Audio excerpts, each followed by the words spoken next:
Mga kabayan, hindi lahat ng hirap sa trabaho ay normal. Minsan, ang iniisip nating tiis lang ay sinyalis na pala ng pang-aabuso.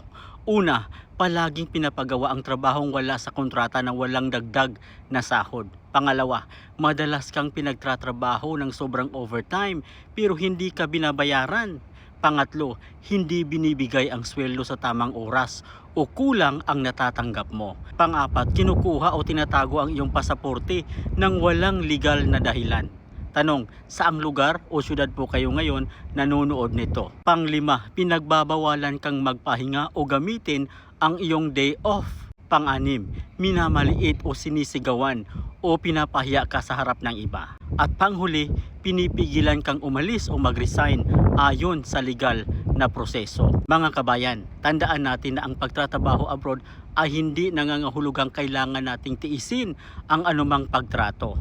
Alamin ang iyong karapatan, itago ang mga ebidensya kung may paglabag at humingi ng tulong sa tamang otoridad kung kinakailangan.